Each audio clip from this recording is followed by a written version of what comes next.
നേർത്ത മസാല ദോശയ്ക്കൊപ്പം വാഴയിലയിൽ പൊതിഞ്ഞ് പൊള്ളിച്ചെടുക്കുന്ന മീൻ, ദക്ഷിണേന്ത്യൻ ഫിൽട്ടർ കോഫി, വാഴയിലയിൽ വിളമ്പുന്ന പരമ്പരാഗത സദ്യ മുതൽ കടൽ വിഭവങ്ങൾ വരെ കേരളത്തിന്റെ രുചിക്കൂട്ടുകൾ ഒരിക്കലെങ്കിലും ആസ്വദിക്കാതെ പോകരുതെന്ന് ലോൺലി പ്ലാനറ്റ് ആഗോള സഞ്ചാരികളെ ഓർമ്മിപ്പിക്കുന്നു. അന്താരാഷ്ട്ര മാസികയായ ലോൺലി പ്ലാനറ്റിന്റെ 2026 ഒരിക്കലെങ്കിലും ആസ്വദിക്കേണ്ട ലോകത്തിലെ 25 മികച്ച യാത്രാനുഭവങ്ങളിൽ കേരളത്തിന്റെ രുചിയുമുണ്ട്. കൊച്ചിയാണ് ഏറ്റവും രുചിയേറെ ഇടമെന്നും പരാമർശമുണ്ട്. സദ്യ മുതൽ കടൽ വിഭവങ്ങൾ വരെ പ്ലാനറ്റിന്റെ പട്ടികയിലുണ്ട്. കേരളമാണ് പട്ടികയിൽ ഉൾപ്പെട്ട ഇന്ത്യയിലെ ഏക സംസ്ഥാനം. ലോകത്തെ ഒട്ടുമിക്ക ഇന്ത്യൻ ഭക്ഷണശാലകളിലും കേരള വിഭവങ്ങൾക്ക് പ്രത്യേക സ്ഥാനമുണ്ട്. പക്ഷേ മലയാള രുചികൾ തേടി മാത്രം സഞ്ചാരികൾ കേരളത്തിലേക്ക് എത്താറുണ്ട് എന്നതും വലിയ പ്രത്യേകതയാണ്.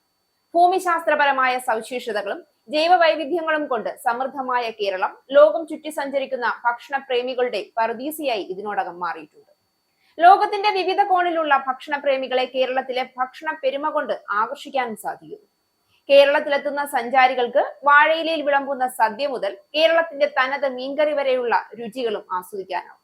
സദ്യ അപ്പവും മുട്ടക്കറിയും, പത്തിരി, താറാവ് കറി, കോഴിക്കറി, പോത്തിറച്ചി, ആട്ടിറച്ചി, കല്ലുമ്മക്കായ, പഴംപൊരി, പായസം, അങ്ങനെ നീളുന്നു ആ പട്ടിക. ചോറ്, അവിയൽ, തോരൻ, രസം, സാമ്പാർ, അച്ചാർ, പഴം, പപ്പടം, പായസം എന്നിവയുൾപ്പെടെ വീട്ടിൽ പാചകം ചെയ്യുന്ന വൈവിധ്യമാർന്ന വിഭവങ്ങൾ അണിനിരത്തുന്ന സദ്യയുടെ രുചി സഞ്ചാരികൾ നഷ്ടപ്പെടുത്തരുതെന്നും ലോൺലി പ്ലാനറ്റിൽ പറയുന്നു. ത്രസിപ്പിക്കുന്ന രുചി വൈവിധ്യങ്ങളുടെ നാടായ കേരളത്തിലെ ഓരോ പ്രദേശത്തിനും വ്യത്യസ്ത രുചിക്കഥകൾ പറയാനുണ്ടാകും. വടക്കൻ മലബാർ മേഖലയിലെ മാപ്പിള പാചകം മുതൽ തെക്കൻ മേഖലയിലെ തേങ്ങയും അരിയും ചേർത്തുള്ള അപ്പം വരെ നീളുന്ന രുചിഭേദങ്ങളുടെ നാടാണിത്. കൊച്ചിയെ ഏറ്റവും പ്രചോദനാത്മകമായ സ്ഥലങ്ങളിൽ ഒന്നെന്നും ലോൺലി പ്ലാനറ്റ് വിശേഷിപ്പിക്കുന്നു.